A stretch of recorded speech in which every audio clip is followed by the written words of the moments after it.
So, right on cue. Thank you, everybody. Thank you for being here this evening. Shuja, are we starting? So we're online, we're live. Welcome to Friday Night Live at the UK Hypnosis Convention. Thank you. So, it's our panel edition. Thank you for doing that so spontaneously. I thoroughly appreciate it. A massive thanks to you all for being here, for spending your time here this evening with this edition that we're going to do, our panel. We have a bunch of questions, and we kind of asked the world what kind of questions they wanted to ask of our panel, so we've got a bunch of those. Additionally, we're going to open things up every now and then, so there's going to be some freestyling opportunity. If any of you have any of those kind of taboo questions, now, Jorgen is desperately spoiling for a rumble. He wants provocation and so on. I purposely sat next to Freddy in order that we can rein him in. So everybody's going to get 3 minutes. 3 minutes to answer each of the questions, and then they cut off, and it will pass on. So we're going to go through a number of the different questions, first of all, that have been spoken about online. And ask them. But first of all, I think we ought to be giving a very warm welcome to all of our panel members. I've already mentioned him, my brother from another Norwegian mother, Jorgen Rasmussen, everybody. At the far end, we have the very wonderful Dr. Kate Beaven-Marks. Each year at the UK Hypnosis Convention, the only other man that wears a bow tie. We kind of take it in shifts. It was his turn today, it was my turn yesterday. Fredric Mau, everybody. The Brazilian bombshell. That is Alberto. Put your hands together for Alberto. Last year we had Anthony on the panel. This year we have Freddy. 2 years' time, I've booked great-grandpa Jacquin for the panel. Everybody, Freddy Jacquin. Okay, so I'm going to start our 3 minutes up. With the first round of questions, we're going to start at the far end with Dr. Kate. First of all, our question to kick things off. What therapeutic issues do you like working with most of all? What type of clients give you guys the most professional excitement? So do I get a 10-second warning? So Kate, yes you will. Yay. You're going to pass the mic, you're going to pass the duchy on the right-hand side. Over to you, Kate. It's not actually working. It's not on. Isn't it? No. Hello? Hello? No, it isn't. You're right. Hello? It is now. Now, I often get told that whenever I speak via a microphone, I instantly almost send people into hypnosis. So feel free to do your best to stay alert just for a little while so you get to hear everybody else's answers. What I like working with the most are the really awkward clients. And I seem to get the most awkward clients when I do the work that I do in hospital. So I seem now to be getting referrals from consultants and from some of the teams that I'm training. And where I thought initially we'd be doing joint clinics and I would be watching them use the techniques that I've taught them, no. It's a case of, oh, this patient's really, really difficult, let's give them to Kate. So I've had the most challenging, difficult clients in the last couple of years that I have ever had in my career. And it's probably the most enjoyable, because seeing people come from some really, really profound health issues and get the benefit from hypnotherapy is absolutely amazing. I like working with my regular patients and my regular clients, but the really challenging cases that I've had in hospital, even in critical care, where truly every word that you say, you can see it happening on the monitors. The beeps change. So that sort of environment, it's a rare privilege to be working there, and it's really, really rewarding to be working in that environment. So that's my area. I'm probably about 3 minutes. I'm nearly at 2. I'm happy for it to be premature. Wow. Some early heckling from Freddy there, and we're lucky he's off the mic. So, Fredric, your 3 minutes commences now. Adam, thank you. I'm in private practice, so people sort of find their way to me. Other counselors and psychologists and stuff that are in practice in the area where I am in South Carolina are also pretty familiar with what I do. So I find that although I'm not in like a hospital setting where people are giving me difficult cases, other counselors will send me like their cases that were very hard to work with. And so I always like it when someone comes in and things are a bit unusual. I did a presentation today on treating conversion disorder where there's a body effect to an emotional issue. The girl I taught about had her throat constricted when she tried to talk, and she was unable to speak for 6 months. I've had people with seizures that are psychogenic, that are not physically caused, and I really like those clients. It's a challenge. Also, people that come in interesting life settings. I had a woman who came in that said, you know, I've been diagnosed with Alzheimer's, and I'm like, well, I really can't help you with that. And she goes, well, I know you can't make the Alzheimer's go away, but can you help me handle it better getting into it? And I went, yeah, you know, really I can. Like, that would be really good.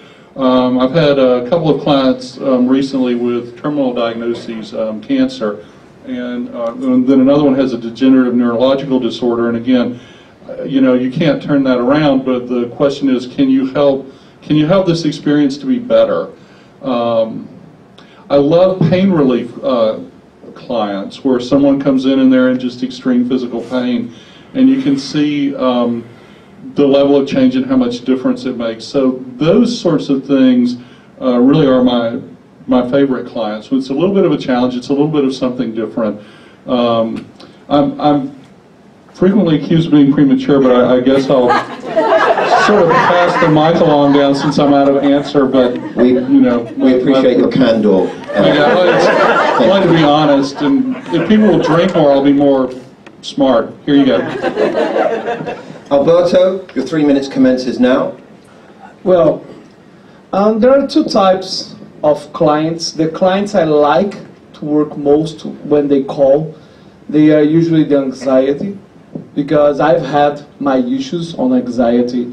And I remember Carl Rogers talking about empathy, and it's easier for me to get attached to those people that have anxiety. But however, although I'd rather working with anxiety, the cases that I liked most were the spirit ones. I live in Brazil, and there's a lot of mysticism and esotericism and candomblé and all these kind of things. And I've had some clients which they said that they were seeing ghosts and that they were talking to a spirit. And I've done exorcism sometimes in the clinic. And I am agnostic. I am materialistic and agnostic. And it was quite funny to see those clients in that perspective. They knew I was agnostic. And one of them had what they called a trickster spirit or something like that. And I had to do mesmerism. It was quite annoying because when I started the AVM induction, I thought it was going to be just like psychology, what I'm used to. I started doing the AVM induction, and the girl opened her eyes and said, "You need to do something else, because he's touching my eyes." And she started talking to the spirit. Of course, at that moment, I was sure she was a schizoparanoid, and that she was talking to something that didn't exist. But I couldn't be one more person to tell that. So I started to do mesmerism. I said that I would do something energetic which could go straight to her chakras and make rebalance. I talk about the arcos, and that rebalancing would be great. And when we talk, when we use the energetic thing, we don't need to talk. So the trickster spirit could talk anything he wanted. So although I loved working with anxiety, using submodalities or talking, and using these concepts of ghosts and spirits, which are in Brazil, 15, I don't know if they're 15 seconds. Alberto. Okay, I like here.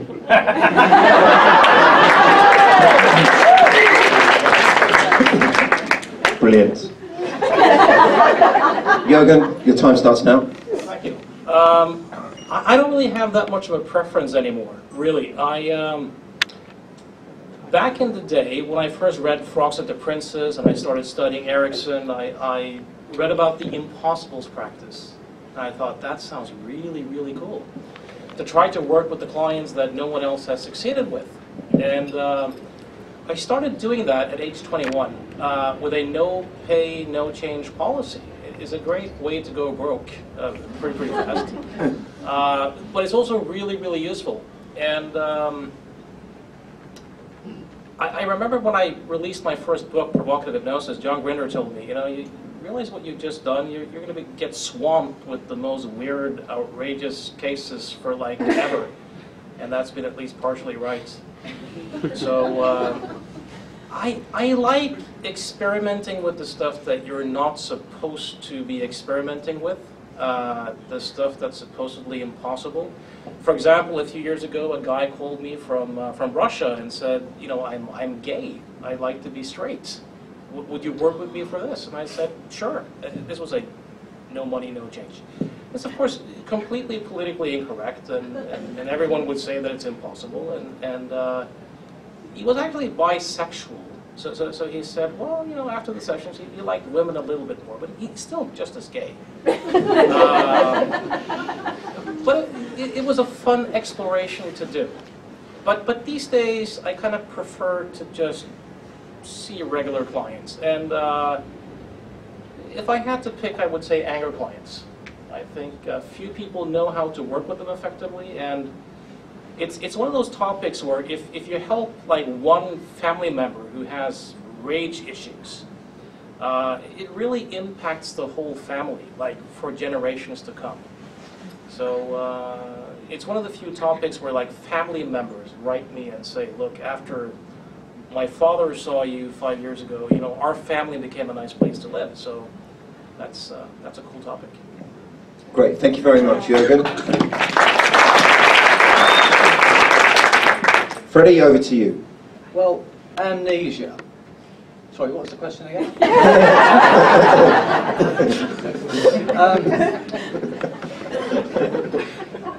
No, I, as you know, I don't even like people. So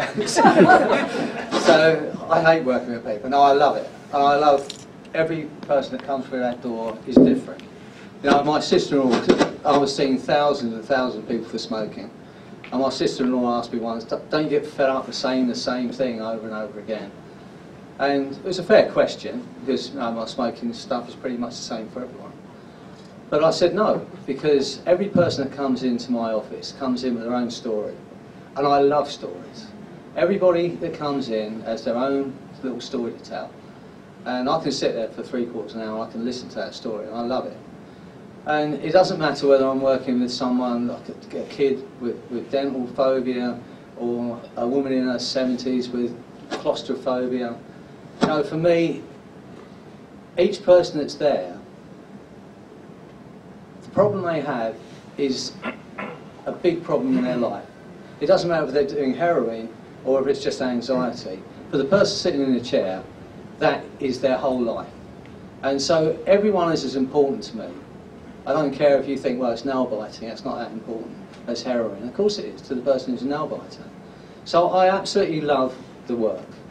And I was saying to somebody the other day, I've been doing this for the best part of 30 years, and I haven't worked for 30 years.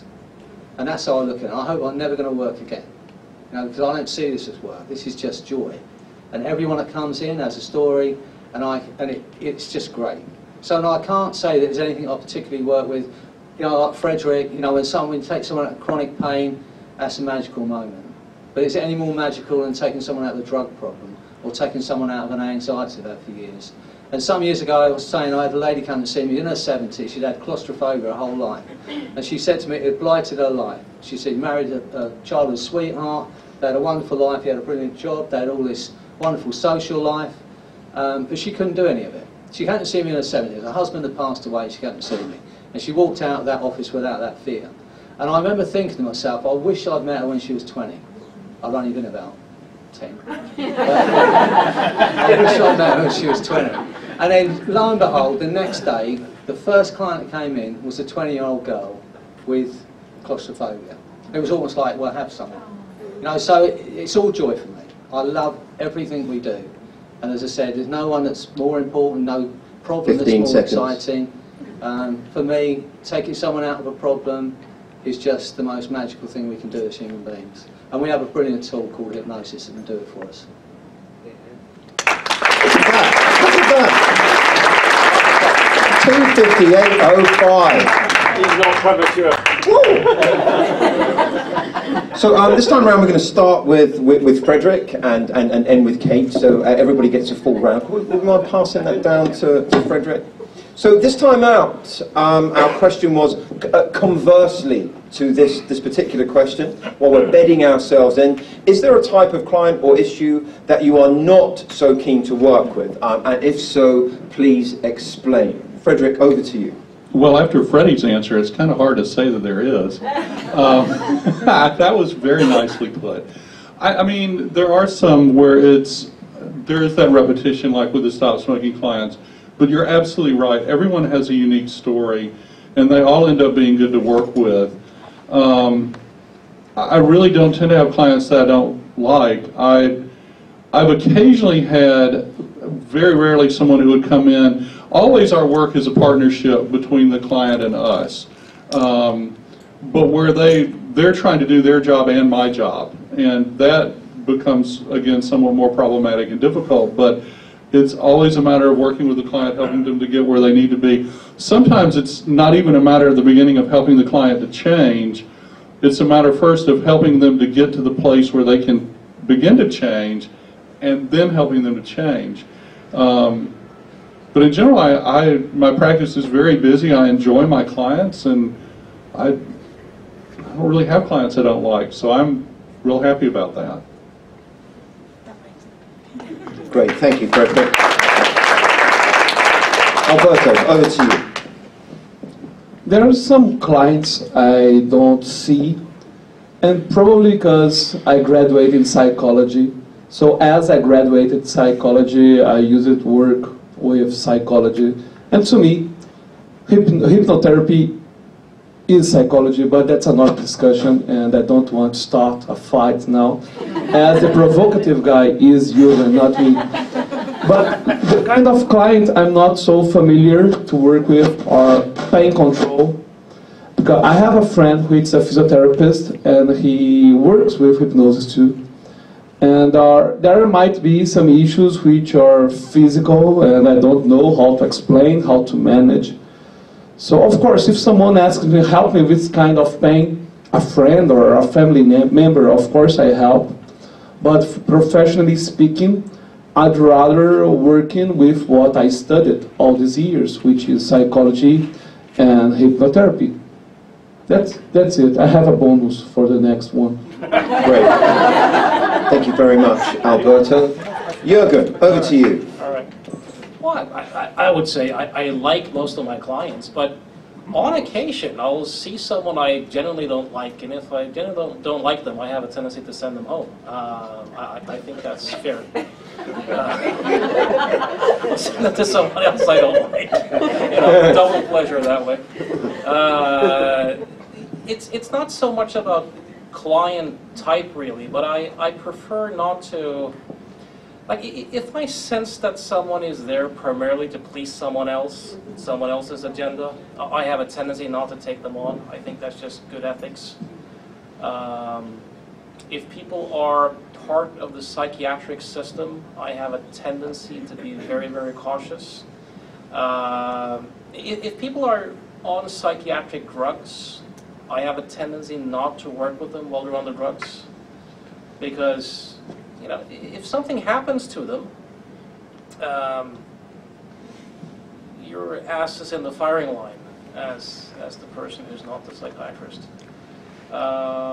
People who are part of like anxiety groups or these like victim groups, in a sense, I've noticed that it can be a challenge to help people change something where, you know, their social life and their identity is tied up to the problem that they claim they want to solve.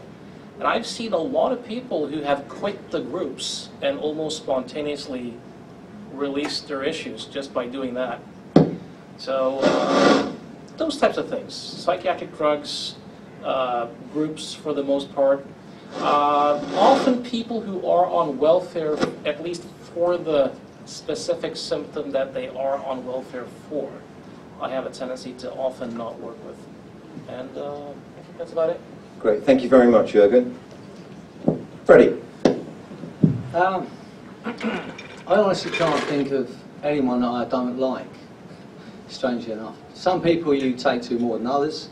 You know, some people you gel with better, but in general, you know, maybe that's I see that as part of my goal in that room, is to try and make them laugh at some point, which I have a tendency to do.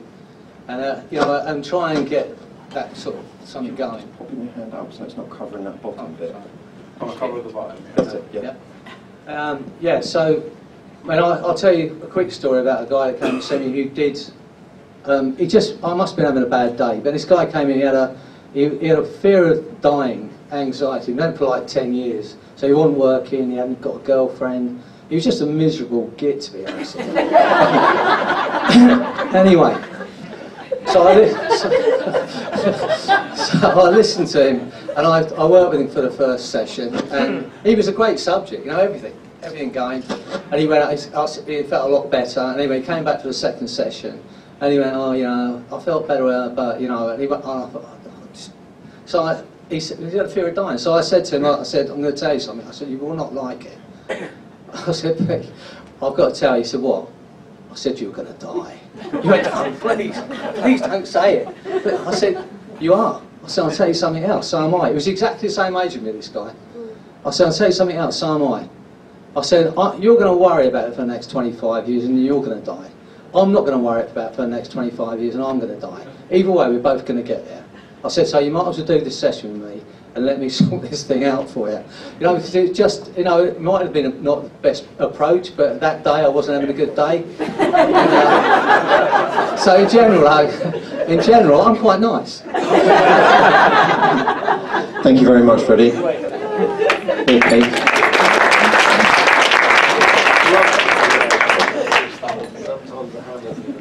How can I top that?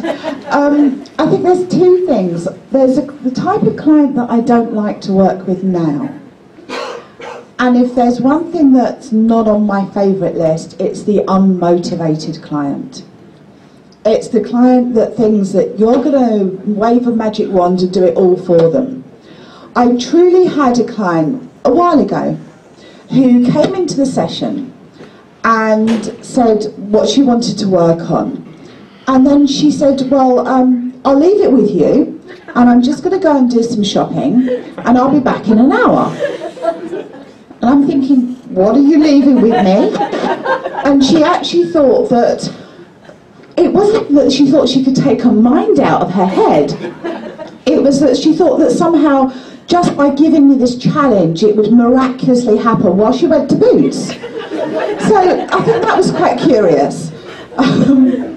And then there's the type of client that I used to not choose to work with, the ones that were a bit odd. And very early on in my career, I had an inquiry, in fact it was really right at the start of my career, for a guy who wanted to get over his knicker fetish. And I thought, you're having a laugh, really, is it a real thing? So I referred him to a male colleague. And actually, it was really interesting to hear back, because the guy was the youngest only male out of 11 children, and his mother, bless him, was quite frugal.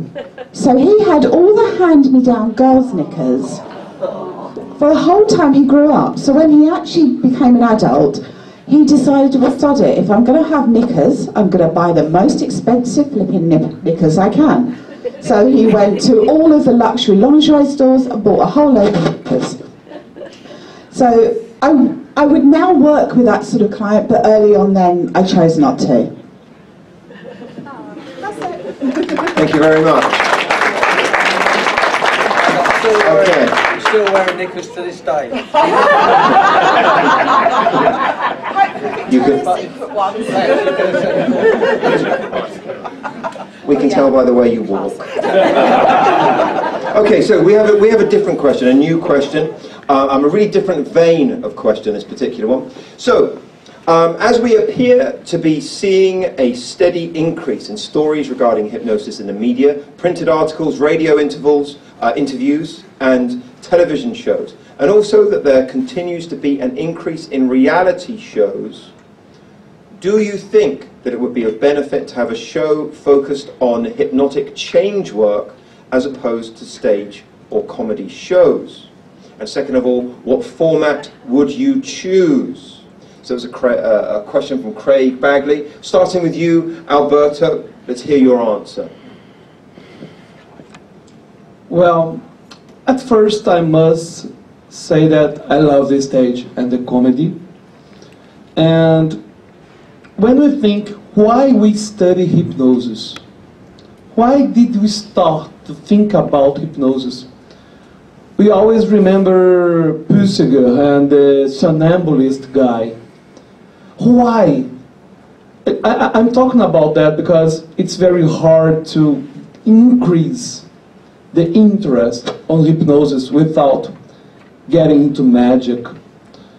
I guess everyone, almost everyone, that goes into hypnosis starts with the idea of magic. And that's what the stage gives you. Of course, you can have a good stage thing or a bad stage thing. You can have Darren Brown pushing things, pushing people from the buildings, which is a controversy, and although I liked on Netflix. But if you ask me, would it be good to have a change work? I do think it would be good for the community, because although the magic started it all the myths started with the magic too.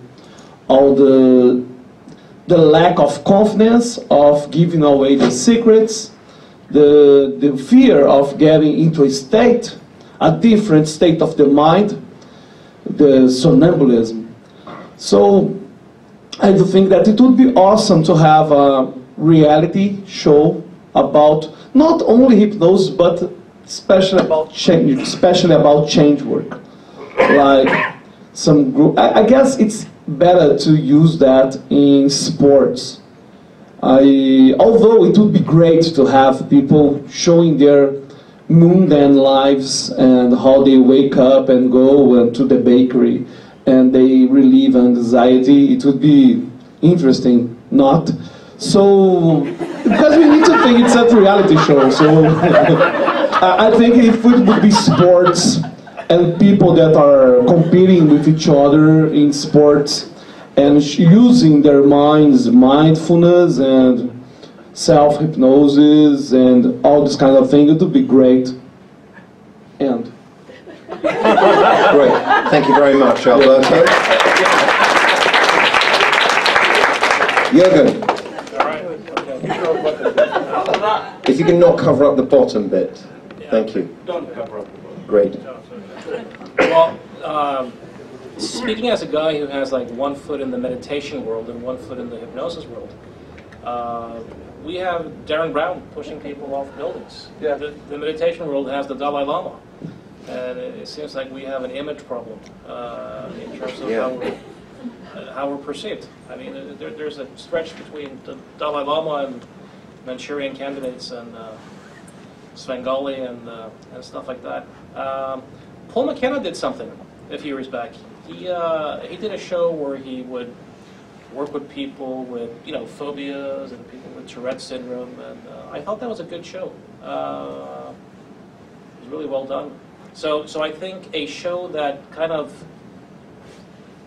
show some dramatic stuff, like for example, phobias, compulsions, allergies would be really cool. Like when I do seminars, I love to do allergy demos because they're outside of most people's maps of what's possible, and often quite easy to do. So I think something like that, if we could do something like allergies, for example, which is like outside of the map of like what CBT people think is possible, what meditation people think is possible, that could do something cool. Outside of that, having been on TV a few times, I think sometimes it looks as if to get a job in the media you have to have bad ethics. Like it's they're often not trustworthy, and you have to have really good frames and really, really good deals to not get screwed over. So, yeah. Spot on. Thank you, Jorgen. Let's not miss Freddy. Over to you, Freddy. Okay, well, there was a good TV programme on a few weeks back about placebo and pain and placebo. That was very good. A proper bit of research. They were talking to people who were doing research in universities. So it came across as a proper piece of TV, a proper bit of reporting. We don't have that, and we can see Paul McKenna. I mean, any of us, if we spent a week, we could get half an hour or an hour of really quality change work. You know, if let's say we saw, even if you were really rubbish as a hypnotherapist, they could make that look like you were a god, because they're going to pick out the best bits, as they did with Paul McKenna. What we need, and I'm not saying it's just because the man's sitting next to me, is someone who is respected, who has gone through it, who is doing the research, to do it properly. And even if it says we're only getting 35% of people quitting smoking, having taken out all of the, you know, the persona, the attitude, you know, the personality, and we're still getting 35% compared to 3% for patches, that's going to be a bit of TV. But we need someone to do it properly and ethically. You know, they've got to report what it is. And that way, we're going to get get hypnotherapy out where it should be. Stage shows, yeah, they're good fun, but people still think, and it's a bit like the guy who was making a show out of cutting corpses up. He frees them, and he was doing a proper lecture, but it was a show because he was using human bodies, you know, and stripping the skin off and doing all that stuff. I don't know if you saw it, and it sort of lessens the worth of it, you know, when it becomes a show. We do need, you know, for us to lift us up, but we need someone like Adam. I'm just saying because he's sitting next to me, because he's got the words, he's already got enough research, he's got that kind of mind, you know, but it has to be done properly. And if we could do that, then that will lift us up. If we can say, this is a proper bit of research, we put this many smokers through, this many anxiety people through, these people with phobias, these people with pain, and these are the actual results, and we make a proper TV programme out of that, then that would be worth watching. And I think everyone will watch it, and everyone will start to think, yeah, this is something, it's not the dark arts, this is something that the medical world can look at. So that's my feelings on it. It can be done. The way it's done at the moment, the TV company is going to make it fun for them, you know, and make it a bit of TV. And how much time have I got? What's that? 20 seconds. Okay, I'll tell you quickly. I was asked to do a show for this. You can have some extra time if you want. Okay. I was asked to do a show. A good answer warrants it. They wanted to do a show on fear of flying. Would I go down to London and do this thing? They filmed me walking on the roof, and they said, "You look great, you sound great, you know, it's great." So we sat around this table with these producers, and they said, "What are you going to do?" I said, "Well, has anyone got a phobia?" So this guy put his hand up, I've got a phobia. So I ran my phobia thing with him, it took me 5 minutes. I said, "Where's the fear gone now?" He said, "I haven't got any fear." So this producer said, "Well, how are we going to make a film out of that?"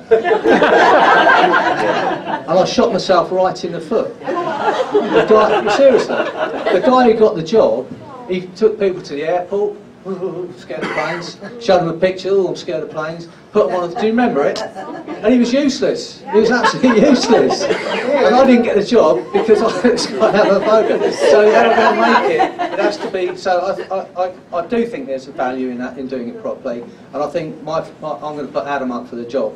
I think, who's here for Adam doing the research? You've got the job. That's the best answer of the night. Thank you very much. Over to you, Dr. Kate. Thank you. You might not like my answer then. Just setting it up for you. I think there's a big difference between what Freddy was talking about, which sounds as though it would work well as a documentary, fact-based, evidence-based, and the type of program that we're more likely to see, which is going to be entertainment. Because TV companies are all about ratings. And if you speak to quite a lot of people, as Freddy mentioned, they want a show. And one of the problems with that is that what makes something a good program can work against us as a profession. And if you look at things like the Embarrassing Bodies series, some people actually now worry about going to a doctor because of what they've seen. Some of the psychology type programs where you've had celebrities bearing all have actually put people off of going to see a psychologist or a counsellor because they've got a skewed perception. So if it's not done well, I think it could actually perpetuate myths rather than dispel myths. So I think then it's all down to the format, and of course less people are likely to see a factual documentary than they will something that's got Philip Schofield on, such as with You're Back in the Room. So the stage side is always likely to be easier for production companies to go with, whereas a factual documentary may have a higher cost proportionally, but it may also have a lower audience, so it would be less desirable. I think there is room for it, but it's something that would be very difficult to manage, and Freddie mentioned about really good contracts. I think if anybody was going to do something like that, it really would be a case of making sure you've got everything tied down so that not only you're reducing the reputational risk for the profession, but also you're reducing the reputational risk for the particular therapist who's going to be involved. Great, thank you very much, Kate. Fredric. I think psychotherapy is inherently hard to dramatize.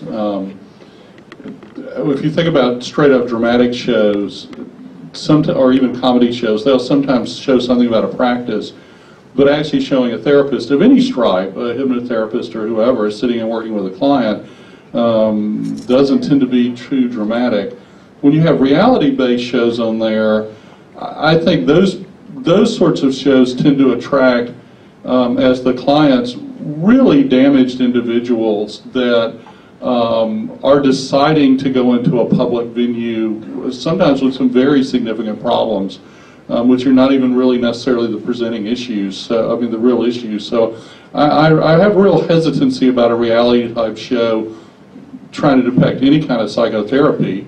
There was a book a few years back called Myths, Lies, and Downright Stupidity by a guy named John Stossel, who is a reporter on 2020 on ABC in the United States.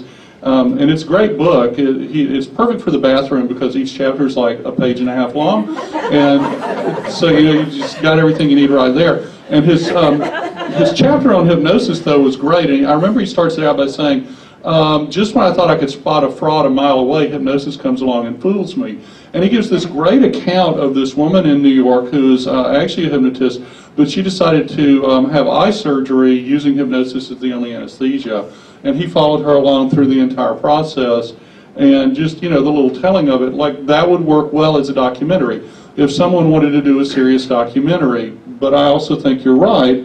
That's the sort of thing that could have a build on like Netflix, and over time a lot of people watch it if it's really engaging, but it's not going to be like the Super Bowl and everybody tunes in to see it. I remember when I was invited on TV, local TV, a few years ago, and they wanted me, sprung on me at the last minute, they wanted me to actually hypnotize the news anchor on the air, and the segment was going to be 2 minutes and 18 seconds long. And I went, okay, so I did this very nice induction, and it went really well. What I didn't know at the time was that the way they were shooting it was they were pulling the camera in and out and doing weird like Dutch angles and stuff with it. So that was like a huge credibility builder. It's just problematic.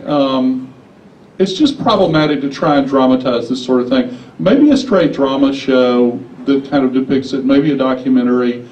You know, stage hypnotists tend to be much maligned, but when I do a presentation, I try to think of it as an entertainment event, and I know you do too. Adam, I saw you this morning, and you paced through that very, very well. And the other speakers here, we have very good speakers, and it's not just lecturing information, but you're wanting to engage your audience and move through. I think our stage colleagues can actually help us if they stay up on what's going on in the field and present things in the best light that they can present it in. I think that there can be some benefit there. I also think that there's a reset that goes on with our profession, where I've seen a lot of articles on hypnosis over the last few years in popular press. They always start with the same place. Oh, it's amazing. We've done some neuroimaging and we found out this stuff was real. Really? Since the article that said that 3 weeks ago, and the one that said that a year before that, and the one that started out the same way like a couple of months before that, it's as if every time an article on this comes up, it's, you know, not just swinging watches anymore. Great, that's a great lead for your story. Every story, see, it's like Groundhog Day in the stories. They reset every time it resets. So it's a nice thought question, but I don't know that the media will help us. Sure. Thank you very much, Frederick. Thank you very much. I really enjoyed this particular question because those of you that have any kind of relationship within my career over the last 24 years, back in 2006 I was on the BBC One TV show Run for Glory, because I used to be an endurance athlete, and I worked with I worked alongside Sally Gunnell and Steve Cram, training a bunch of guys to, I was the psychological guy that was working with a bunch of guys with regards to them running a marathon and helping them get through that journey. And one of the challenges that we had was that they asked if I would do some hypnosis. And precisely as Freddy said, so we had a situation whereby we had two chairs and we were doing the hypnosis sessions, and there was a bunch of cameras and lighting guys and sounding guys and so on, and we were doing the hypnosis. And they did precisely that thing, which was, okay, so basically what it is you talking while another person sits there with their eyes closed. And that's not making awesome TV. And the kind of portrayal, now they want to sort of add some jeopardy to it in some way, which ultimately hypnosis and hypnotherapy doesn't typically tend to offer. So I think the more media portrayals tend to be quite inaccurate. For those people that saw the kind of scathing attack that I offered up to ITV's You're Back in the Room, I had a big spat with both Keith Barry and Philip Schofield on Twitter that resulted in Philip Schofield changing his bio as a result of the things that I had said to him on Twitter. And you know what? I grew up with Philip Schofield in the broom cupboard with Gordon the Gopher. And so I loved him, I was invested in him, and then I ended up thinking, you bastard, Philip Schofield, for doing this to hypnosis. Thank you for permitting me to get that off my chest. Our next question is going to be a different one. That was a lovely cathartic moment. Thank you, thank you. I have other stuff. I have other stuff that I'm keen to dispense of. So our next question is, give us a brief case history of a fail and what you learned from it or how you turned it around. Freddy, we're starting with you this time. I'll wait to you. It's tough, that. I'd have to search my memory for a fail.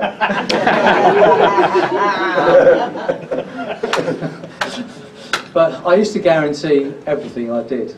You know, so it was a money-back guarantee on everything I did. And I used to do these groups for smoking, where I'd see 150, 200 people at a time. In 2006, I saw 5,000 people for smoking. And I guaranteed it. And it was only about 65 quid. And, you know, there's reasonable money if there's 200 people in a room.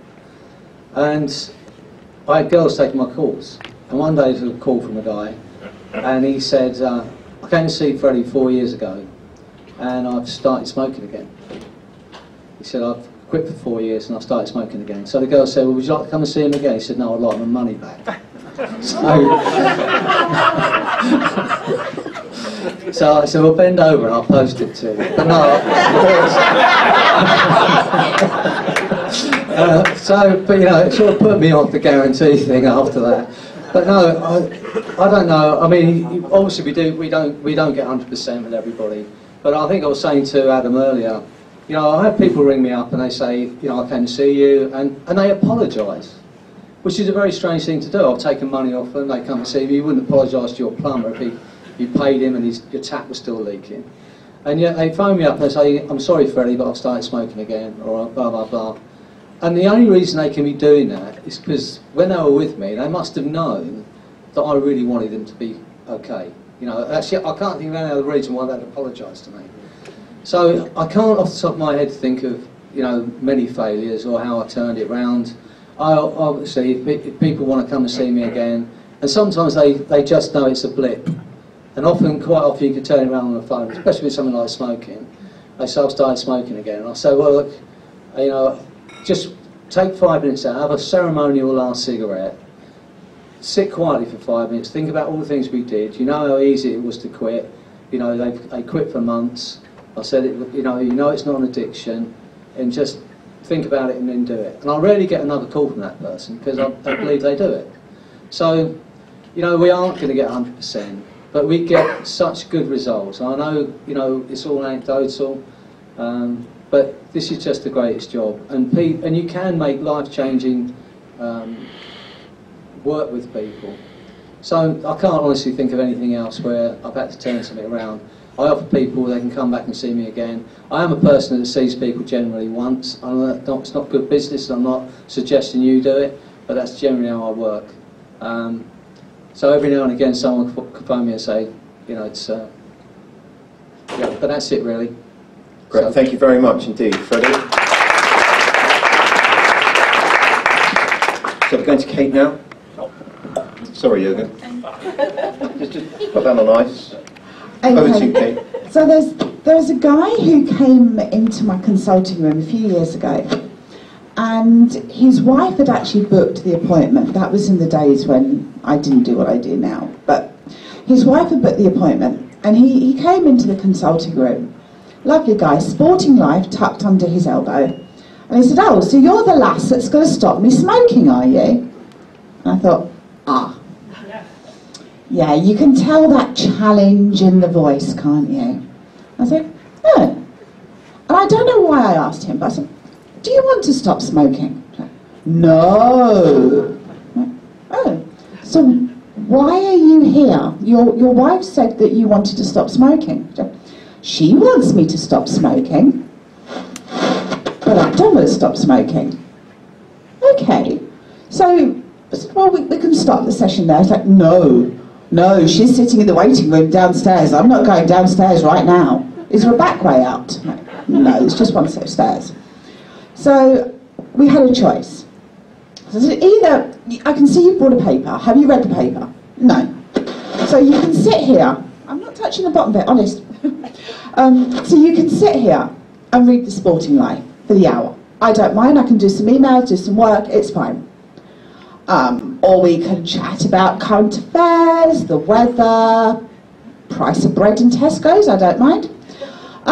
Or is there anything else you'd like to work on with hypnotherapy? He said, well, I've heard it's really good for golf. Okay, it is. Yeah, Tiger Woods, etc. Okay. Have you got a problem with your golf? So, yes, he said, my putting, it's not as good as it could be, I'm losing focus. Okay, so we worked on his golf. His wife had already paid for the session. He went out happy as anything at the end. He was actually a really good subject as well. And he went out really happy at the end of the session. The curious thing was, he phoned me up a few weeks later, by which time I'd already had quite a few referrals from his golf club because everybody noticed how good his putting was. Right? And he said, this stop smoking lark. I'm like, yes. Does it really work then? If you want it to. I thought you didn't want to stop smoking. He's like, well, I did, but I didn't want her to make me. He actually came in, and to be honest, it took very little work, because he'd already decided in his mind that he was going to stop. It was just the ritual of coming for a session. But I learned a lot from that client, and I still remember him very favourably. Thank you very much, folks. Fredric, over to you. Well, when I first started out and I didn't know anything, as opposed to now when I'm working and don't know a whole lot, the guy, you replicate what you learn, especially before you know what you're doing. And the guy I worked with initially, where I learned all this, I really think he was abusing clients with this, but he did these 9-week-long things to stop smoking, which was, oh my God, boring. And I learned several things from that, though. One I learned is no one ever quit until the 9th session. And so it's suggestion, if you tell people it's going to happen at a certain time, it does. I had a guy that I'd worked with for like 4 sessions. I'm bored out of my mind. The guy goes, you know what, I don't want to quit smoking. I really like it. And I'm like, well, okay. I mean, what do you want to do? And he goes, well, I'm a salesman. Can you help me with sales skills? And I went, sure. So we worked on being comfortable in like sales situations and that kind of thing. Did that for a couple of sessions. He comes back in and goes, you'll never guess what happened. And I said, what? He goes, I quit smoking. And because I was young and green, I thought about that for a long time, and I realized as long as you keep someone focused on their problem, even by coming back in session after session, the problem perpetuates. But as soon as the guy focused on something else, then the problem went away. And that's a principle that I've learned with a lot of different clients. I do stop smoking now in a single session, by the way, and very good at it. First I cut it to 6 because I'm dumb, then I cut it to 3, and then I was like, I'm just bored with this, I'm going to cut it to 1, and it worked totally well. I have a standard sort of thing that I do. Every client gets treated in a very personal way, but I do some common things when I'm treating common issues because, you know, it's not my first rodeo and I sort of know how this should go. And so when I'm doing some things with a client, for example, an anxiety client, and it ought to work, but it's not working. You do something that should work, usually works, always works, didn't work with this client, then that's my opportunity to draw back and go, okay, what do we have going on here? Something is going on here with this client that is very, very different. And so a lot of times it'll be doing sort of standard things for stress or anxiety and it doesn't work. And then the client who didn't disclose this earlier will come back and say something like, you know, there's some kind of giant horrific trauma in their past and that kind of thing. Oh, okay, so that's like a giant hurricane, a problem offshore that you didn't tell me about. And then we go back in and we're able to deal with it. So I do find that it's useful to look at stuff that should work but doesn't, and then to loop back in on it.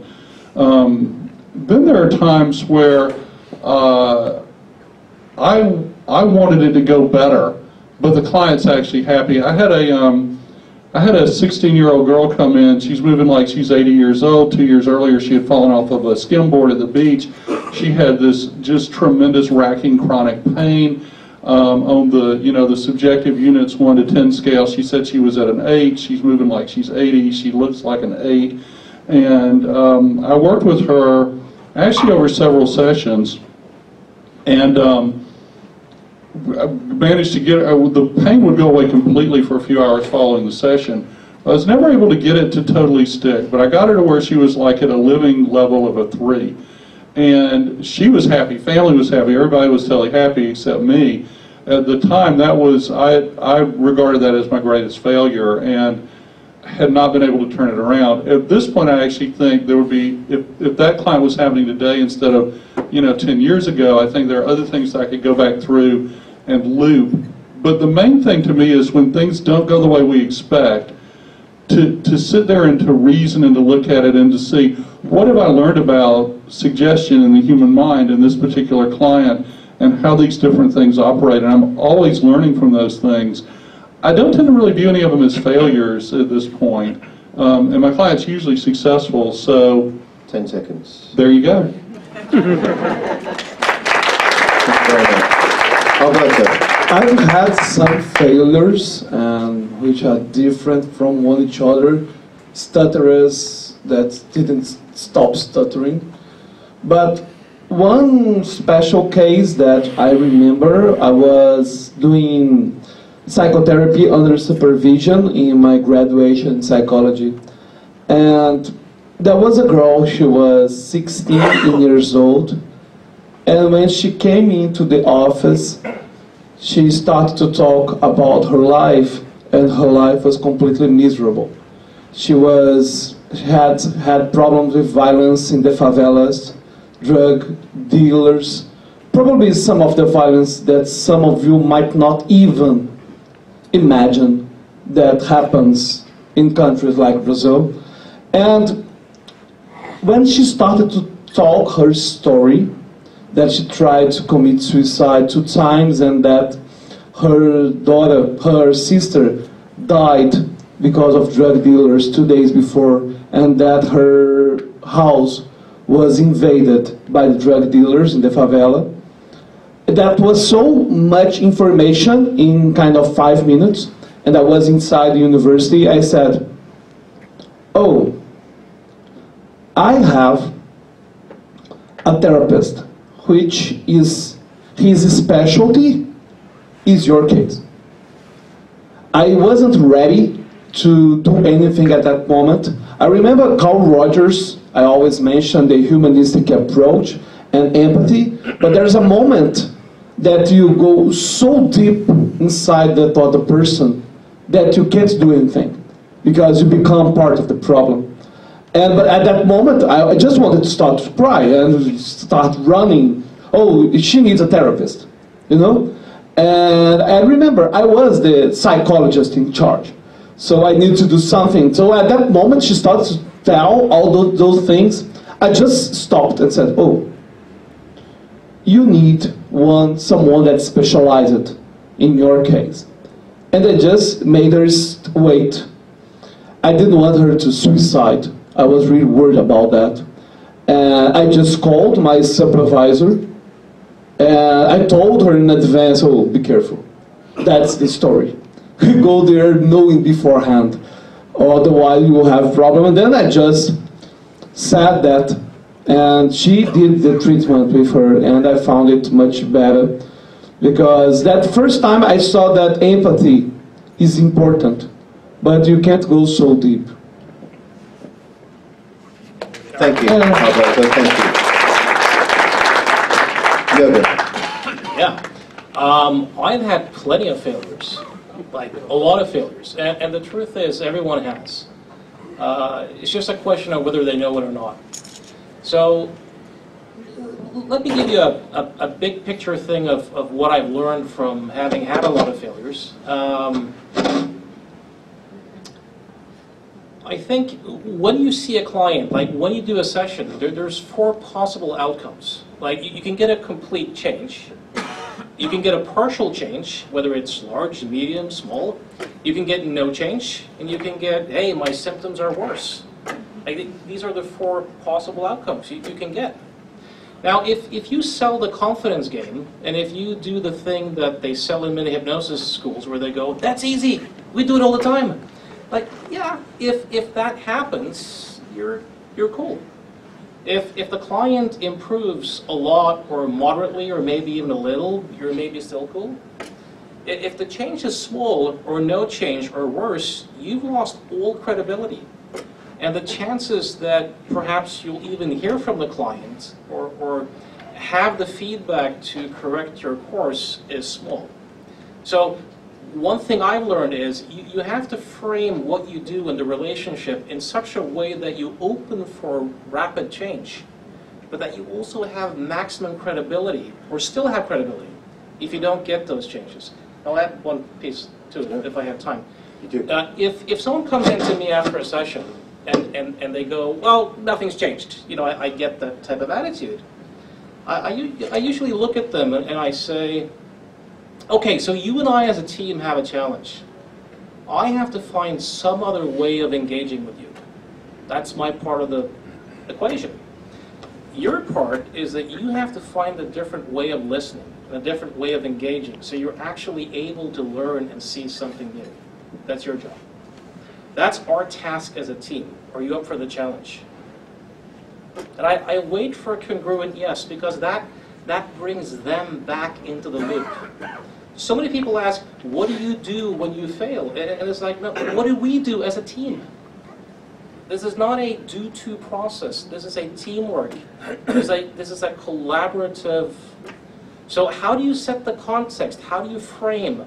How do you create the relationship with the client so that the solutions emerges from that interplay between you? This is important. And if I have 10 more seconds, I'll go. Because this is a habit I used to do. Almost everybody exaggerates the results. You know, we as a field have to be more honest. And when I used to attend a lot of seminars with the big names, I developed this pesky habit. I would watch all the demonstration subjects that looked great on stage. I'd get their email, their phone number, and I would contact them later and say, hey, it's Jorgen from the seminar. How is that phobia or whatever? And I discovered that quite a few of the cases that everybody were convinced were great successes based upon the stage were not, in fact, great successes. But nobody knows, because nobody asks, and the trainer doesn't know. And unless you happen to know the person or bump into them or you ask them, you're not going to get the information, and everybody thinks that something that wasn't successful is, and nobody gets to learn. So that's my little rant. Brilliant. Thank you very much. Really very important point, I think. I'm kind of inclined to add, in a kind of adjunctive capacity there, that the value of reflective practice. You know, the vast majority of us are very aware of the value of experiential learning and standardized protocols for kind of reflective practice. And theoretically, we're kind of taught to be aware of that. But I know very few hypnotherapists that actually engage in it effectively and really do reflect upon what it is that they're doing and learn from it as a result. And in particular with regards to things that may be considered a therapeutic failure, in order that it not just be something that is an abject failure. In fact, it becomes something that helps us grow and thrive and becomes of value to us. So, our next question. What do you consider to be the 3 most important things to know about a client before commencing hypnotherapy? So we're starting with Kate once again. Away you go, Kate. I think this will be quite a short answer. So the 3 most important things that I would like to know is really, firstly, what they want to achieve. And that's the real thing for me. Not necessarily what the issue is, because there's different ways of presenting the issue, but ultimately what they want to achieve, where their end point is. And then you can go more into your goals and the SMART goals and how they see that. And I also really want to know, and apologies to anybody who is contemporary, but I want to know why they're coming to see me. Because it rarely is because they want to achieve something, it's because they're more focused on what the problem is for them. So how their problem is, not the label or a medical diagnosis, but how it affects them, what's going on in their world. And then the 3rd thing is, from a safety perspective, I really want to check that hypnotherapy is right for them. And it might be that they're contraindicated for a particular reason, or it might just be that another therapy would be more appropriate. So I find that then would be my responsibility to explore with them whether it would ethically be better for them to go to that more appropriate therapy. It might be, of course, that they've deliberately wanted to pick hypnotherapy for a specific reason. So giving them choice is also important for me. And that's my 3 reasons, my 3 things. Thank you very much.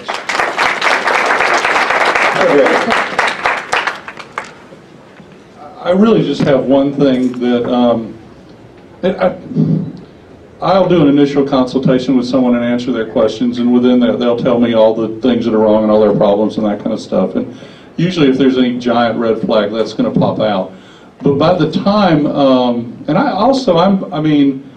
I'm a licensed clinician. I'm pretty good at taking all comers.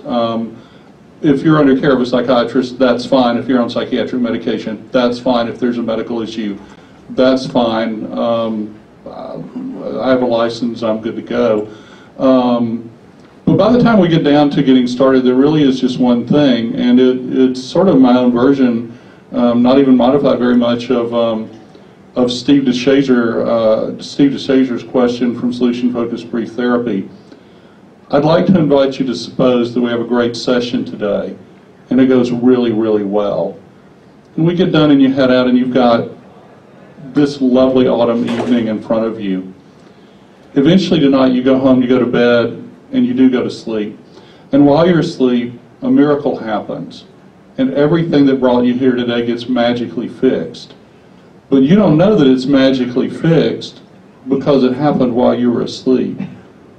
What would you notice tomorrow night, the next day? What would you notice tomorrow that would be different, that would let you know things have changed? And then I start writing down their exact words. And I will rework that into every process I do with them for the rest of the time that we're together, because that's the clinical goal. Thank you, Fredric. There are some points that I always like to know about clients. And the first thing is motivation and why they want to change, why they want to move. I like the idea of authenticity. People are conditioned to have their lives, they have lots of conditionings, and if you ask your client, what would you like to do today if you were not thinking about anyone else, just about you? And they don't know how to say that. They don't know how to think about doing something that's not to please someone else. And I think that is authenticity, the motivation is very important. And I always like to build rapport very well. I think the interview is very important. For me, the interview before, which we call anamnese, I don't know in English if there is this word, but for me the interview is not about filling the blanks. It's much more to get connected. Adam said today, Adam mentioned Carl Rogers today about the centered approach therapy, and I really like the idea of the connection and doing a good interview. But and another thing, the last point I always do, as I love behaviorism, I like to understand behavior. I do what we call the function analysis. I don't know if this is term in English, function analysis, which is understanding all the contingencies, all the triggers of that maintain the symptom during the day. I want to understand, for example, if someone smokes, that cigarette from the morning has a completely different aspect from the one in lunch or before getting stoned in London. So it's important to understand. So to me, I want to understand that person, what that person thinks, how that mind works around, what are their limiting beliefs. So that's it, connecting a lot. I love connecting and understanding the conditions. I always work with the symptom as a behavior. So there must be some environmental issues or mental, cognitive issues that trigger that symptom. So we must discover that. Thank you, Alberto. Jorgen. Well, as I said previously, I want to know that the client is there of their own, has their own reason for being there, so to speak. And I really want to have an informed client. Like I want a client who's committed and who's informed, meaning that he or she knows what they're actually signing up for. So I'll always ask them, do you know anyone who's worked with me, or have you just seen the website, or how did you end up here? And what are your expectations? And if I say the word hypnosis, what pops up in your mind? And I I often say to them, look, hypnosis or change work is not surgery. You're not going to lie down and get fixed. This is an interactive process. You know, what I bring to the table matters, but what you bring to the table matters as well, and I'll describe that to them.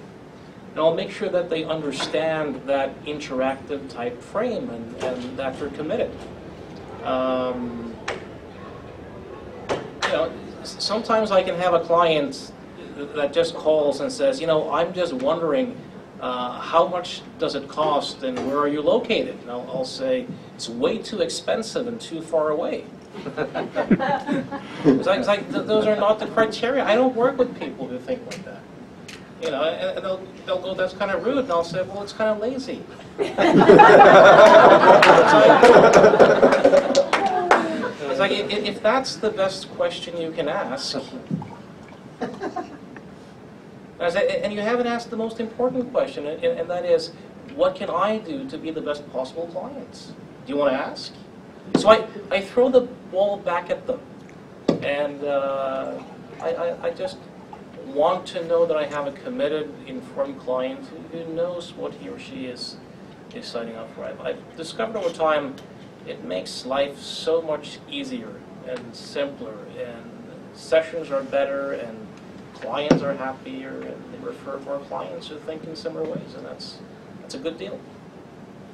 Freddy. Thank you, Jorgen. Freddy. Like Jorgen, the first criteria is that they're there because they want to be there. They're not there because their mum or their sister or their wife wants to be there. So that's the number one thing. And secondly, I want to know what they want. Because most people will come in, especially if they've been in counselling or other sort of talking therapies for years, they'll spend a lot of time telling you what they don't want. And without being rude, I want to get round to that question, what do you want? How do you want to feel an hour from now, a week from now, a month from now, a year from now? Because we have a tool called hypnosis, can move you towards where you want to be very quickly. So, first question, they're there of their own volition. Secondly, what do you want? And thirdly, and it's only in certain cases, I was speaking to Helen Bremner today, I watched a wonderful presentation, and if it's a medical problem or if it's pain, I want to know that they've been to their doctor and checked it out first. You know, I will never, someone come, I've got a headache, I've had it for 2 weeks, I'm going to say, oh, we can eliminate that. So those three things really. What do you want? And if it's a medical thing, then, you know, or pain, I want to know that they've been to their doctor and they've had everything checked. And then we get to work. But that's it really for me. It's not difficult. Okay? That's it. Thank you very much, Freddy. So we're going to have our final question in a moment.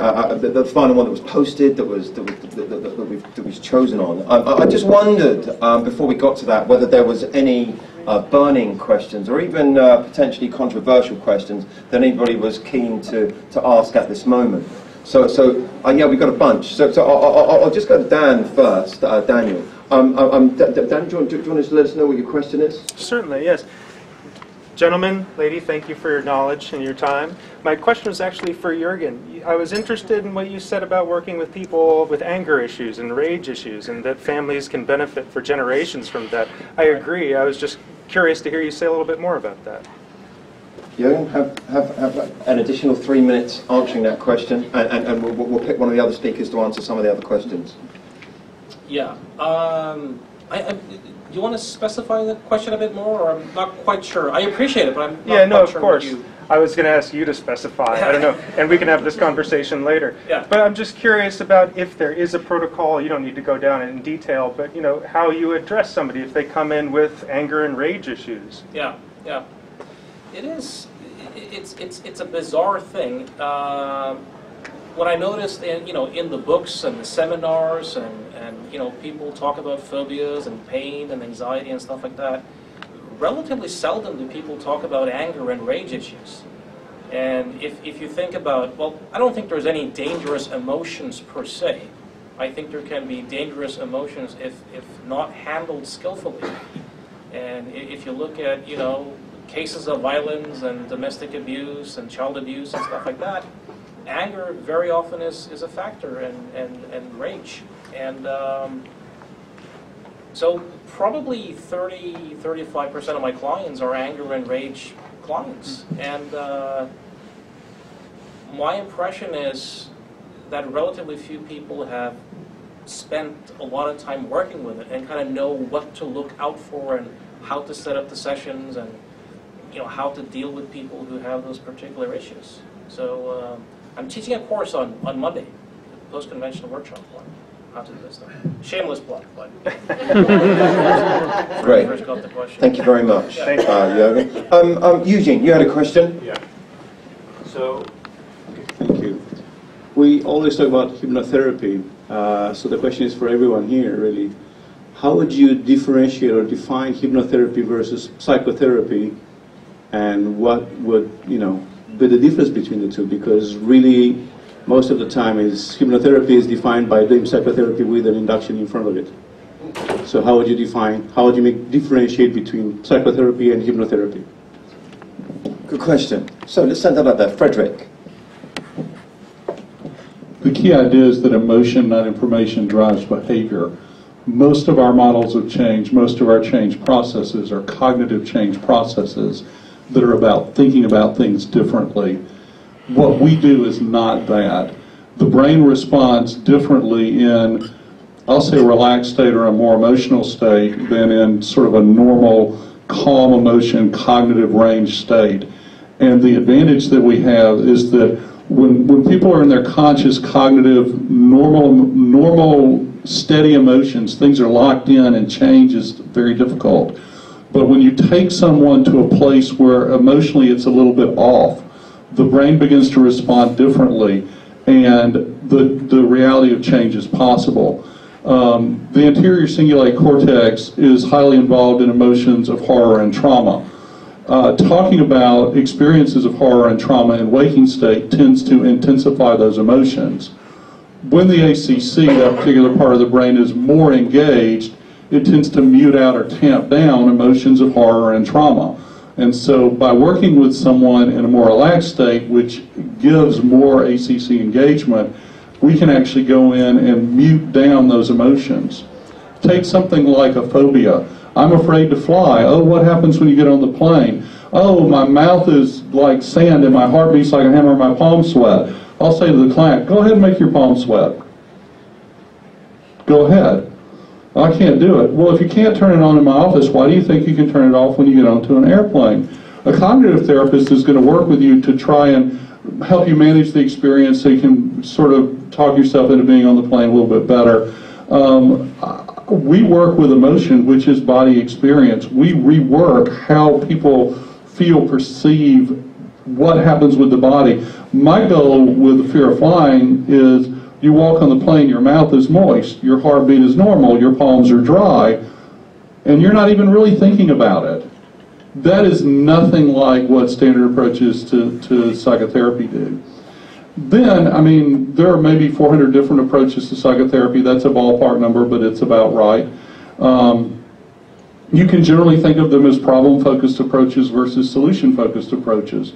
A lot of the classical therapy approaches are problem-focused. If I can only figure out what went wrong, then my life will be better.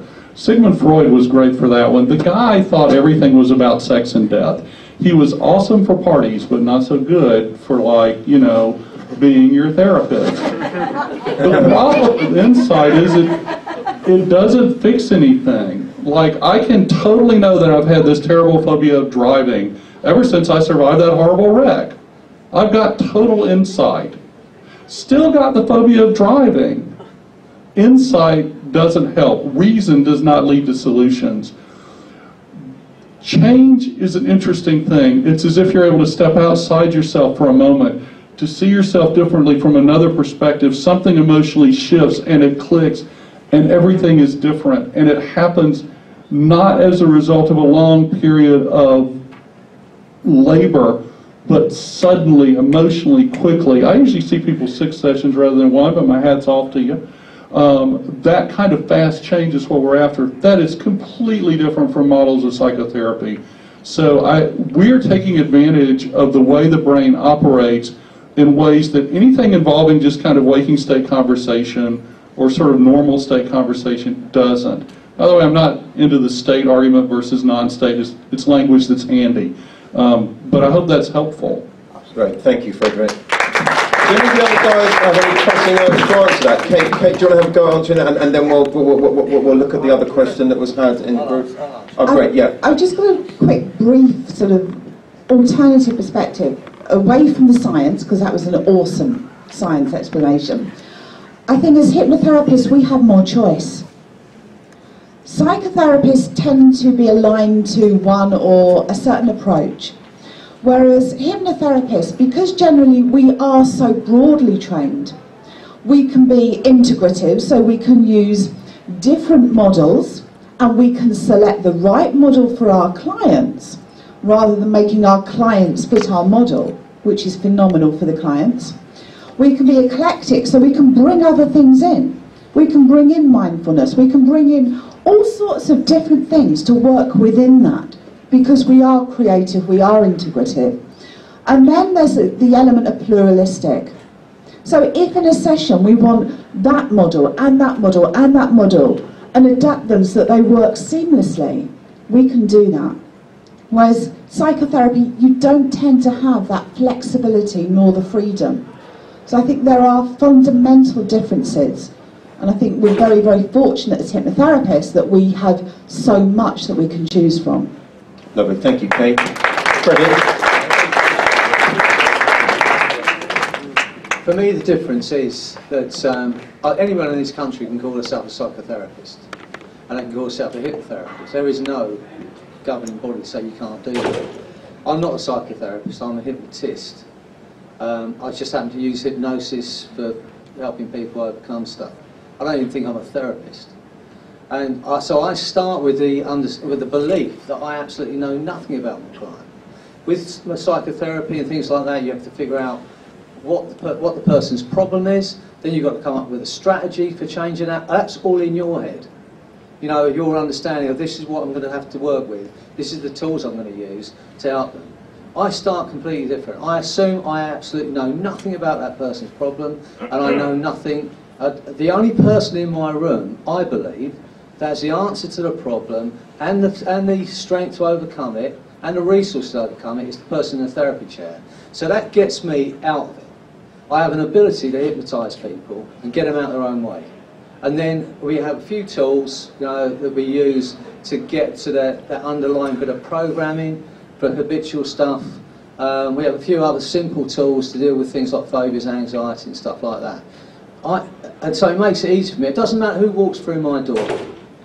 It doesn't matter what the problem is. Providing they're there because they want to be there, and providing they want to change, and they know what they want, then I believe with hypnosis we can help them. I don't have to know about their history. I don't have to know about their medical problems. In fact, if they start telling me about medical problems, I won't listen, because I'm not a doctor.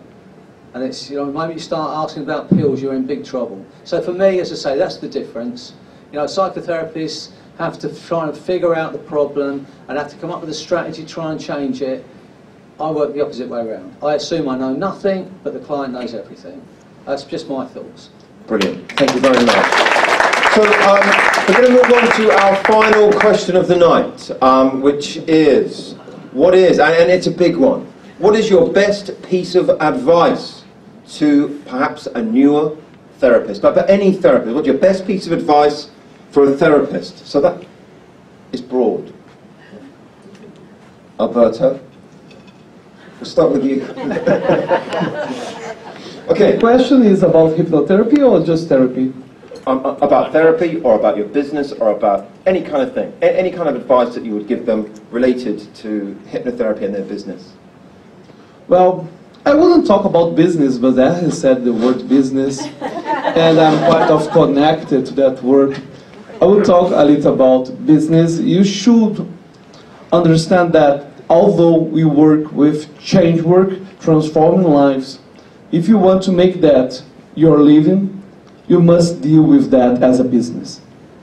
So we must stop. When I studied psychology, I didn't learn how to even get authorization from the mayor to get my office. And when I studied psychology, they looked at me as if I was a priest, as if I shouldn't get money for what I do. And I see the same mindset in the hypnotherapy world, in the change work world. And if you don't get professional, if you don't get into social media, if you don't get a nice website, you are going to fail. And I mean fail as quitting your passion. You could live by your passion. There are some people here that say that, oh, I have another job. I just want to help other people. You are dishonest. Because if you really wanted to help other people, you would be traveling around the world, at least attending the best classes. You would be with the best people around the world. And so if you want to live the passion, you should understand the rules. When you're in a game as business, ignoring the rules is stupid. You may not agree with the rules of the game, but ignoring them. Oh, I'm not into social media. I don't feel like having a website. You are going to fail. And if you want to be big, you must show it to people. People must know from the best from you. And always the last advice, if I have time. Do I have time, Adam? Yeah. Okay. I became famous in Brazil because I started teaching hypnosis on my YouTube channel. And my YouTube channel has 320,000 subscribers, which is one of the biggest in the world. So I know what I'm talking about. And I started to teach many inductions, how to do many things in hypnosis for free in my YouTube channel. And many people in Brazil said, oh, you are telling them the secrets. That's the first mistake people do in this world. Scarcity. You can't have a scarcity mindset. You must have abundance mindset. You must deliver your best value in social media. You must create value, create content, a blog, a YouTube, Instagram. Show your best for the world. If you can't do that, well, we need plumbers, we need engineers, we need doctors. We need other people doing other things. They don't need to be on social media. That's my advice. Well, it was a happy advice. Thank you very much, Alberto. Jorgen. I would say view it as a craft. Like, really view what you do as a craft. Put your heart into it, your soul into it. One thing that puzzles me, because I often get questions from people where they say, you know, I'm new, what's the one course I can take? Or what's the one book I could read? Or like, what's the 5 books I need? And sometimes these people may be, you know, engineers or economists, and they have a solid education in some sort of field. And I asked them, look, if I said to you, you know, I think my passion is engineering. You know, what's the one book I could read? Like, well, what's the quick course before I begin to build that bridge? You know, what would you think? They say that's ludicrous. I say, yeah, that is kind of ludicrous. So a lot of people seem to have that mindset of, you know, the one book or like I'm often stunned. Of course, I like reading, but when people say the one book, I think you should have read Erickson's work. You should read Barber and Spanos and know the state or non-state theories. You should know the history. You should do the experiments, and don't follow anyone. I mean, people say, who should I follow? No, don't follow anyone. Don't have gurus. Don't believe anyone. Like, ruthlessly test everything, and question assumptions, and do the work, do the experiments, and team up with other people who also do the experiments and see clients and exchange the information. Have people around you who keep you as honest as possible. I think.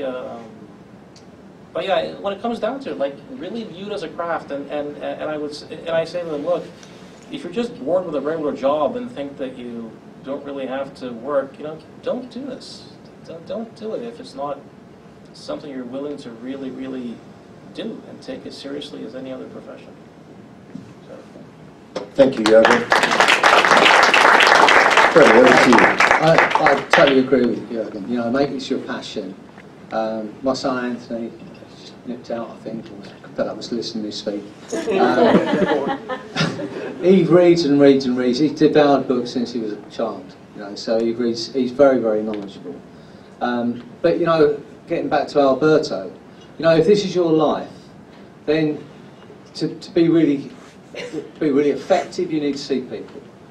And a lot of people, we say, well, I love the hypnotherapy, I don't like to sell myself. You know, but what I say is this: the word "sell" originates from the word "selje," which means to serve. The Norwegian word "selje," which means to serve.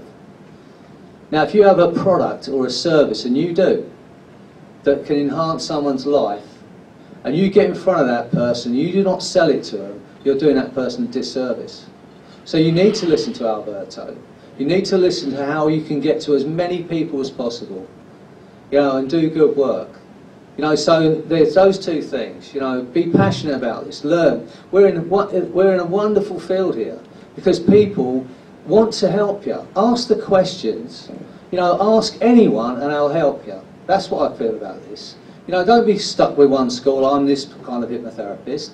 Listen, learn. You know, this is my attitude. If you've got a technique or a protocol that's going to help my client, I am going to nick it off you.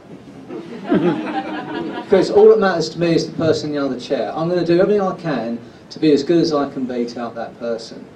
And there's a couple of other things quickly.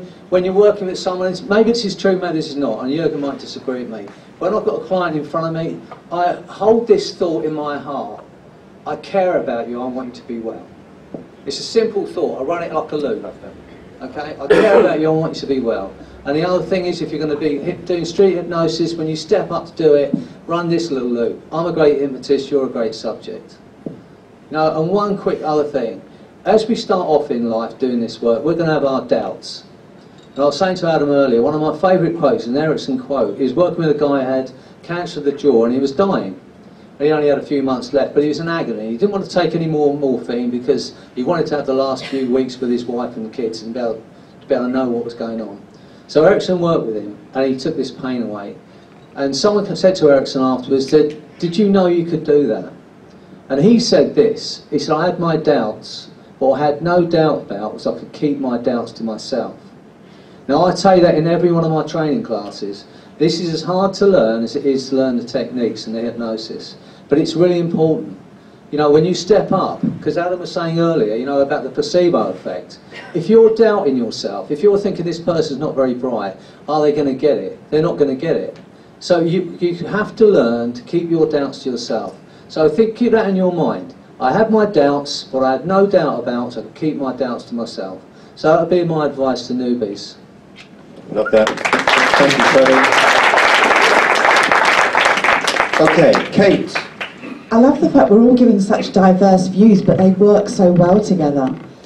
I think my advice for a newbie would be to be totally present whenever you're working. Be focused on what you're doing. Open your eyes and actually see what's going on. Truly listen rather than just hear the words. And then afterwards, actually reflect on what happened. Because you can learn from everything you do as a hypnotherapist. Not just the therapy, the work. Every aspect of running the business, running you as a professional, you can learn from. All of you will have come to this conference with aims in mind. If you want to get true value from it, over the days after the conference, think back and reflect on it and notice what new insights you get. Because what you think of the conference today will change because you'll learn more stuff tomorrow. So it isn't about reflecting just once, it's about continually reflecting so that you draw every ounce, every gram of information out of whatever you do. That way, you're your own CPD master because you're going to learn from every single experience that you have. And that would be my advice to a newbie. Thank you, Kate. loved that answer. That was they're very good answers. I don't know enough about here to know. I haven't talked to enough people, but I remember my experience over in America at the NGH. I had the sense that most of the people attending that conference were kind of playing at hypnosis and were not actually in practice. That maybe 10% of the people there were really trying to earn a living from being a hypnotist. And then everybody else was sort of along for the ride. And there was this notion of, if I can just get the next seminar, I can take the next workshop, or I can learn the next thing. And what I would say to you is do it. Not the workshops and the next thing. Work with clients. So hang out your shingle, start seeing people, work with clients. You cannot learn to play the piano by reading a book about piano. You can't learn to play baseball, or whatever it is we play over here, rugby? I don't know. Without getting out on the field and actually doing it. Like, it is a skill that you have to do. So the first thing I would tell you is that. The second thing is, don't have gurus and feel like there's a particular school that you have to follow. I like to be very flexible and adaptable. But do find people, colleagues. Not necessarily people that want money from you, by the way, but colleagues, the people you can meet that are at this conference that are not sitting at this table and are not in front with the speaker badges on. The other people that are in the room with you that are in practice, colleagues, find people who are successful at whatever it is that you're wanting to accomplish. If that's the money part of it, the money part of it. You admire something about the way they work with clients. You like their theoretical approach or their technique or whatever it is. Find people who are successful at whatever it is that you want and hang around with them. You are also able to find people that will tell you how you can't do it and that are not successful. I advise you not to hang around with them. Find people who are successful, colleagues, and develop the network of colleagues. I loved your answer, and I think that being present in the moment is absolutely critical. The active listening, where mentally when a client is speaking to me, my goal is to understand what they're saying before I begin to mentally formulate my response. You think much more quickly than you can speak. You basically think at the speed of electricity, which is pretty much the speed of light. So you have plenty of time to listen to what's being said, understand it, and then begin to go back and pay attention to your own body and to your own nonverbals. I can tell when I'm with a client and we're talking with each other and there's a connection and we're there with each other and we're good in waking state. And I can also tell when talking is happening but the connection is broken. I can feel it in my body. And I know that at the moment where the connection is broken, the most important thing I have to do at that moment is shut up. Because anything else I say is very likely to do more damage than help. And just dig them into whatever the problem is at that point. And at the rare time when you feel the connection is not there, then you want to, it's like, we're lost. All stop. And then we figure out what's going on. And then we find a way to reconnect. And then we find a way to get back on track. But that intangible, literally, you will feel it in your chest. And you will feel it in your body. And you know when you have that emotional engagement. And when you have that engagement is when change is going to happen.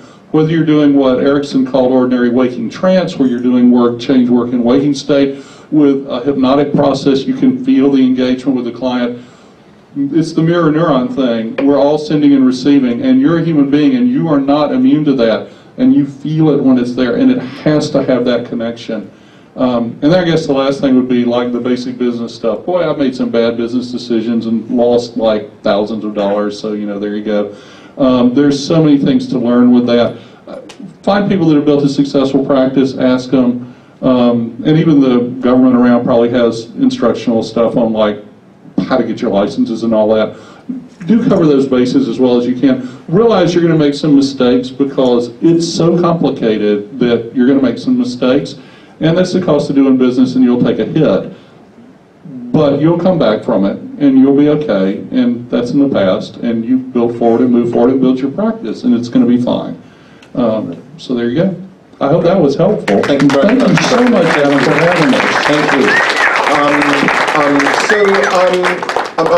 We're going to start to draw it to a close. I wanted to kind of like add 2 pence to that, in as much as whenever anybody asks me, in addition to some of the really kind of solid advice that's been given here, I always say hypnosis gives us an opportunity to do something quite incredible, which is to astonish. And I think in order to be head and shoulders in a different place and give people incredible experiences and serve them, that you seek to astonish. Use hypnotic phenomena. Use your depth of education to astonish. Use your dedication to serving that individual to the deepest, most profound way you know how. Serve those people, love them in a way that gives them astonishing experiences. Anything that does go on to astonish an individual will absolutely mean that you will thrive within your business. You know, if you dedicate yourself to it. If you're going to spend an hour in the company of another individual as a therapist, why not absolutely give it your all and astonish that person and give them an experience that's not just therapeutically beneficial, but is something that they're going to speak about, they're going to communicate with, that's going to stand out in their life experience. Astonishing. Best piece of advice that I can consider giving to anybody ever. Thank you all. Thank you for staying with it, those of you that stayed here. Thank you for committing some time and some energy. My massive round of thanks and applause and love to these guys here. Adam, can I just say something? 1 minute and a half. Can we take a picture with everyone? Yeah, let's do that. For social media. Yeah, that's part of the game. Let's do that. And for everybody that's watching at home, thank you, awesome, cowabunga. We're going to do it. Thank you, Shuja.